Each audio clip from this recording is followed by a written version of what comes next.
Jan. All right, so next up we have Mr. Vinnie Giovinco. Is he in the house? Vinnie? Okay. Vinnie is a guitar player for Time Passages, who will be performing next week, next Friday, as I mentioned earlier. Friday, June 3rd, over in the Piazza. He's going to tell a story about how the band came together with their existing lineup and describe one gig where they played in the snow. Take it away, Vinnie. Thanks so much. Thank you, everybody. Thanks for having us out. The whole band is here.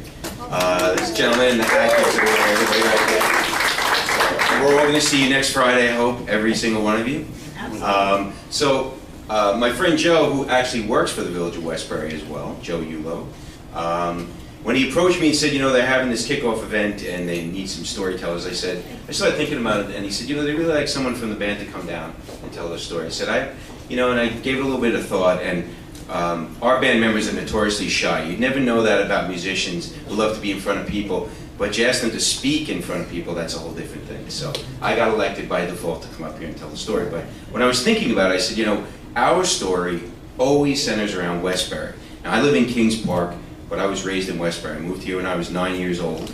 I spent a lot of time down here in the Village of Westbury. My parents were very, very involved with the parish. Therefore, I was involved in the parish. They headed up pre-Cana for a while. They got me involved. I don't know if any people from St. Bridget's remember those daybreak retreats and journey retreats that they used to do for the confirmation candidates. There you go, I got a thumbs up in the back row. I used to go on those retreats as a 7th, 8th grader or so. Had a little group of friends from that. Met a cute little girl there. We're going to come back to her in a second. And I said, wow, this is kind of nice people. It was nice. I was a public school boy, but a lot of people went to St. Bridget's School that were there. I spent a lot of my time in the village. Like I said, I used to drive my bike down Old Country Road. I used to go to Jerry Cosby's sporting goods store. Used to buy all the old surplus Islander sticks that they used to sell, all that stuff. It was a little hard getting them back on my bike, but that was okay. And got involved in the parish as I got a little bit older. We did the retreats ourselves, and Joe, who I pointed out in the crowd because of his hat before, Joe's a bit of a metalhead, as I was when we were younger. Doesn't look too much, he's aging well. Me, not so much, but Joe looked very similar to it. He has really long hair. And Joe, of all people, with given his configuration at the time, let's call it, came to me one day and said, you know, I'm getting involved with the church and I'm going to these youth, remember those youth retreats you went on? Well, I'm involved in that now. I said, okay, really? What are you really doing? Why you're harassing the children? You know, why are you going down? And he said, no, I really like this stuff. So I said, okay. So he convinced me to come down. So I went down there, and lo and behold, who's in the crowd? The cute girl again from 8th grade or 7th grade, whenever I was there. So she happened to bump me, so I said, well, now I'm booked. Now I have to be here because there's a cute girl here. So part of this was the original St. Bridget's Folk Mass was there, and that's where music kicks in. And that was a big influence on me as a young musician. I didn't play guitar at the time. I used to love that. I think it was like 12:15 on Sunday. A lot of guitars, a lot of great music. I loved it. Always wanted to play guitar, and Joe did play guitar. One of my biggest musical influences, if not my biggest one, is Joe. Taught me how to play. I'm a lefty, he's a righty. It was like looking in the mirror. I learned from Joe every day. Never took a lesson in my life except from Joe. And so to fast forward a little bit, I ended up working in Carl Place at Kids R Us, which is no longer, I guess I'm showing my age, that's gone, all gone. And things come in full circle. Again, it always comes back to this area. There we meet Carrie, who's our lead singer for our band, who's here as well. And Joe, Carrie, and myself. Now this is way before bands, or I even played guitar. Now we were working together, so it's kind of funny as everything seems to come full circle. So fast forward a bit, back to Westbury, because it seems to be the center of the universe for me. Ended up a little bit later, college age, well, even before college, got involved back to that youth group, ended up I went to St. Mary's High School in Manhasset, drove from Westbury to Manhasset by bus all the time, and there is the cute girl again, who I'll reveal to you now is my wife Liz, who's in the crowd. So,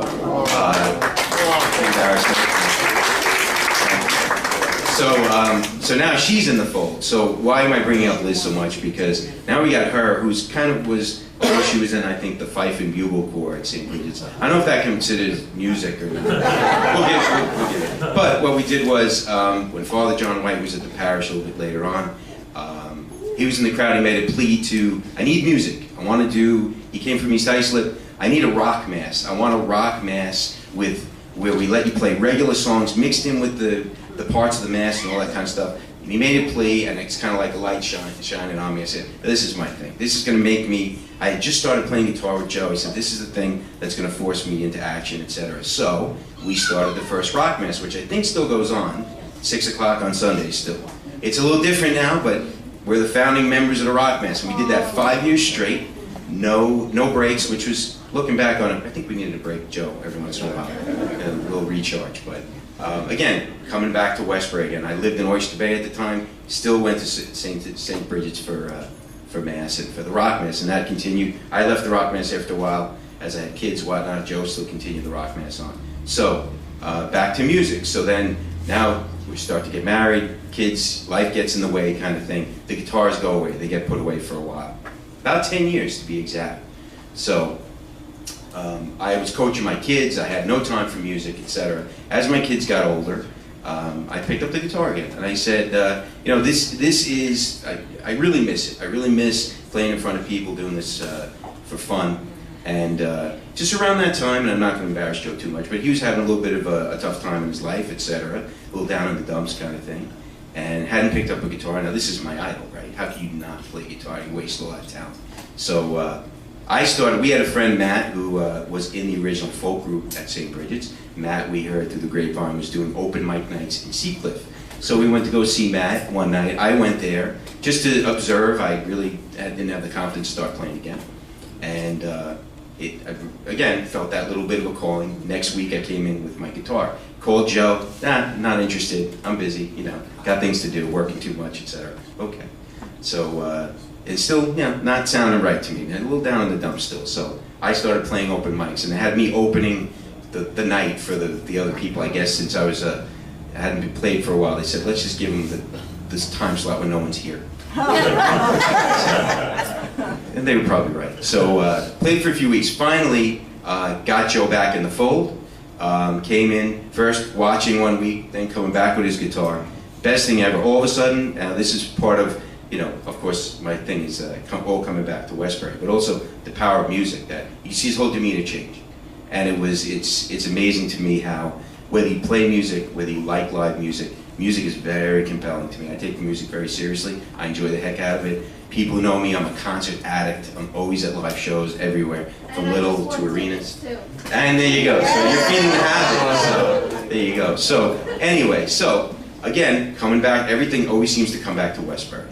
So I said to Joe, you know what? We just have to go play somewhere, because that's the only way we're going to really get the oomph to do this the right way. So where's our first public appearance? Westbury. And we opened for the Short Film Festival. That still goes on. I forget the date. I saw it on the thing. And I don't think Doug is here. Doug Leclerc's not here, right? No. But Doug, we knew Doug through mutual people, and he invited us out. And we opened up for the film festival. I said to Joe, not bad. It's kind of like the movie Spinal Tap when you open for the puppet show. I said, we're opening for a theater, movie thing, but that's okay. So that blossomed into playing the street fair here at Westbury, which we've done a few times. We come back. This is maybe the third time playing the concert series, I think, maybe. So what's happened in those few years is that the band has expanded. We found Carrie through kind of like Facebook, I guess. I don't know, reconnecting through Facebook. She was in a different band. We're not having it. We pulled her into our band. She's a singer with us now. She's now in the fold, back in Westbury. And the band has blossomed. Next to her is Bill. Bill's in the fold now. We have a bass player. We have a drummer. Every year we play here, we've added another musician. We started out as a duo, then a trio. My son Chris, who isn't here tonight, played bass with us for a while. He's too important now. He's in college, so he's got other priorities. And then we had now female vocalist to augment my awful vocals, and a drummer now in Bill, who's awesome. Nicest people you ever meet. So, you know, again, all comes back to Westbury, it seems, that even though I don't live here anymore, I miss it here, and I want you guys to know that this is a very special place. And you kind of know that already, but I'm telling you for real, this is a very, very special place. Whether it's the, St. Bridget's that I have really close to my heart, or just the community in general, the diversity, the friendliness, just the downtown feel. It's a very, very special place. I love Kings Park. It's a great place to be. It's close. It's not Westbury. So it's two things to take away from my kind of more serious talk than the funny people who came before me. Apologize, I'm not that funny, but again, this is a wonderful place. Take care of it, enjoy it. And number two, I can't tell you how important live music is. Right now, it's a funny time. All the musicians are out touring. No one's making money off selling music because too many people are downloading it for free. But so everybody's out touring. Support your musicians, enjoy it. It's a wonderful thing. It's a life changer. And that's it. And we'll see all you guys next Friday. Yeah.